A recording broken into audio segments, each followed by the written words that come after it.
شیخ العرب والعجم عارف بالعزد مولانا شاہ کی محمد اختر صاحب رحمۃ اللہ علیہ فرماتے ہیں کہ آج لوگ اسلام پر اعتراض کر رہے ہیں کہ دیکھو خواتین کو بد اخلاقی سکھائی جا رہی ہے کہ آواز بھاری کر کے بات کرو. قرآن پاک کا حکم ہے نا، اے نبی کی بیویوں کر کے،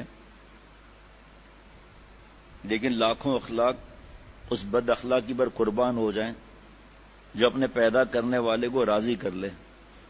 اخلاق کی تعریف سن لیجئے: مدارات الخلق، مخلوق کی خاطر تواضع اور ان کے ساتھ بھلائی، مع مراعات الحق، اللہ کے احکام کی رعایت کرتے ہوئے کرنے کا حکم ہے.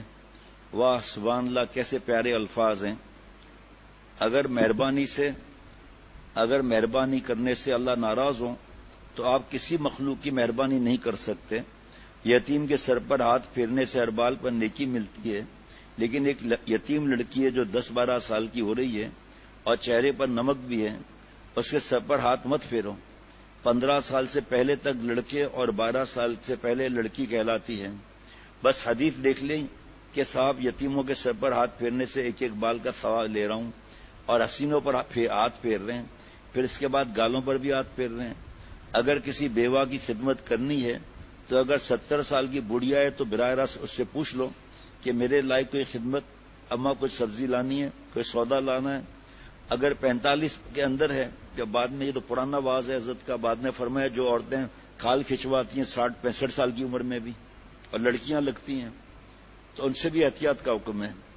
جناب ایک نوجوان تھا، اس نے سنا کہ بیوہ کی خدمت کرنی چاہیے. بیوہ بھی عقل کی اندھی، خدمت کرتے کرتے دونوں زنا میں مبتلا ہو گئے. حضرت فرماتے ہیں اللہ نے تمہیں دیا ہے تو خاندان کی کسی بوڑھے کے ذریعے مدد کراؤ اور آپ کا نام بھی نہ ہے اس کے بیچ میں، تاکہ نفس میں گدگدی نہ ہو تو اس لڑکی کو پتہ چل گیا کہ میں اس کے مدد کرتا ہوں. اس وجہ سے فرمایا تقویٰ سے رہنا ہے، لقوہ سے نہیں. جناب اللہ اللہ.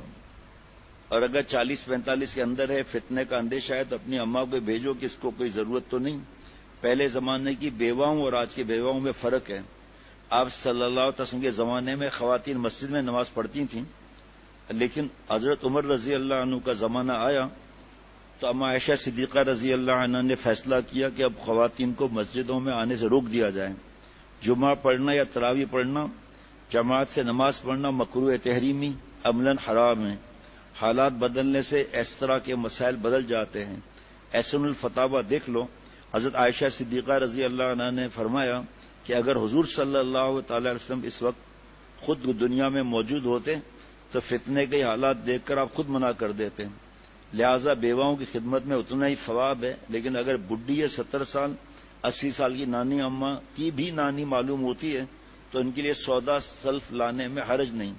لیکن اگر اس کی عمر اب بھی شادی کے قابل ہے تو اس کی شادی کرانا بھی واجب ہے. یہ نہیں کہ نوجوانوں سے خدمت دیتی رہے اور شادی نہ کریں. اور جب تک رشتہ نہیں ملتا اس زمانے تک اپنے ماں کو بھیجو، بیوی کو بھیجو، بہن کو بھیجو. خود براہ راست راہ و رسم مت کرو، فتنے میں مبتلا ہو جانے کا اندیشہ ہے. فرمایا میرا ہوائی جہاز پر رات دن سفر کا اتفاق ہوتا ہے. میں نے اپنی آنکھوں سے دیکھا کہ معزز گھرانے کی لڑکیاں لیکن وہاں دوپٹہ اتارے کھانا لے کر دوڑتی ہیں اور فضائی ماسیاں بنی ہوئی ہیں، اور پائلٹ اور ہوائی جہاز کے نوجوانوں اور غیر مردوں کے عملے کے ساتھ سیٹ پر ٹانگ سے ٹانگ ملا کر بیٹھی ہوئی ہیں اور گپ شپ ہو رہی ہے. یہاں تک کہ ایک مرتبہ میرے شیخ اور میں بیٹھا ہوا تھا، عمرہ یا حج کا سفر تھا، کہ ایک ایروسٹس اپنے گھٹنے میرے گھٹنے سے لگا کر قریب کی سیٹ پر بیٹھنے کی فکر کرنے لگی. تو ہم لوگوں نے فوراً عملے کو اطلاع کی اور جو حکام اور جاننے والے دوست تھے ان سے کہا بھائی اس لڑکی سے کہہ دو کہیں اور جا کر بیٹھ جائے. تو یہ آپ کی بہو بیٹی کی نظارہ بازی ہو رہی ہے. اب بتائیے کہ ان کے حسن کی وہاں بے حرمتی ہو رہی ہے یا اختر کی تقریر سے بے حرمتی ہوتی ہے. تو میں اس بات کا تو غم نہ ہوا کہ بہو بیٹیاں باہر بے پردہ پھر رہی ہیں اور مرد ان کو بری نظر سے دیکھ رہے ہیں، وہاں بے حرمتی نظر نہیں آتی. آج لوگ کہتے ہیں صاحب حسینوں سے ایسی بات کریں گے تو ان کا دل ٹوٹ جائے گا، آواز باری کر کے شرعی عذر ہو تو. بغیر شرعی عذر کے نام میں سے بات کرنا بخاری شریف کی حدیث پاک ہے، زبان کا زنا ہے. اور زنا العین نے نظر فرمایا آپ صلی اللہ علیہ وسلم نے، نظر بازی آنکھوں کا زنا ہے. کیا ہم تکرار کریں گے موبائل کی وجہ سے؟ کیا ہم مطالعہ کریں گے؟ کیا ہم استاد جی کا سبق دھیان سے سنیں گے. ان سب کے لیے تو یکسوئی چاہیے. موبائل میں یکسوئی کہاں؟ اللہ تعالیٰ سمجھ عطا فرمائے. فرمایا خود براہ راست راہ رسم مت کرو، فتنے میں مبتلا ہو جانے کا اندیشہ ہے. اس بات کی وضاحت کر دی. اب بتائیے ان کے حسن کی وہاں بے حرمتی ہو رہی ہے یا اختر کی تقریر سے بے حرمتی ہوتی ہے؟ تمہیں اس بات کا تو غم نہیں ہوا کہ بہو بیٹیاں باہر بے پردہ پھر رہی ہیں اور مرد ان کو بری نظر سے دیکھ رہے ہیں، وہاں بے حرمتی نظر نہیں آتی؟ آج لوگ کہتے ہیں صاحب حسینوں سے ایسی بات کریں گے تو ان کا دل ٹوٹ جائے گا. اگر ہوائی جہاز پر چڑھتے ہوئے جب عمرہ اور حج کرنے جا رہے ہیں تو ایروسٹس نے کہا السلام علیکم، تو اس کا جواب دینے کے لیے تو اجازت ہے. مفتی رشید احمد صاحب سے میں نے رجوع کیا تھا کہ ہم اور باتیں کرتے ہیں تو سلام کا جواب دیں یا نہیں. اگر کوئی بات نہ کریں تو وہ جواب بھی نہ دیں. جب ہم ان سے چائے مانگتے ہیں، پانی مانگتے ہیں، 7 اپ مانگتے ہیں تو کیا وجہ ہے کہ پھر سلام کا جواب نہ دیں؟ جواب دینے کی گنجائش ہے. فرمایا مگر نیچی نظر نیچی کر کے آواز کو بھاری کر کے وعلیکم السلام کہیں. یہ نہیں کہ آنکھوں میں آنکھیں ڈال کر آپا صاحبہ وعلیکم السلام کہیں. دیکھو اللہ ہر وقت ہم کو دیکھ رہا ہے. رشتہ داری مت دکھاؤ. جو کرتا ہے تو چھپکے اہل جہاں سے، جو کرتا ہے تو چھپکے اہل جہاں سے، کوئی دیکھتا ہے تجھے آسماں سے.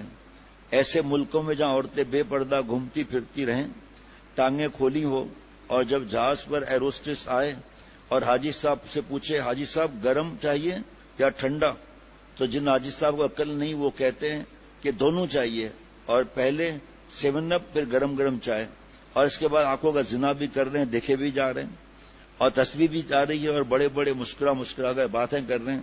وہ ایروسٹس بھی سمجھ جاتی ہے کہ یہ حاجی نہیں ہے پاجی ہے. نظر جھکا کر بات کرو چاہے وہ آپ کو بد اخلاق سمجھے. سبحان اللہ.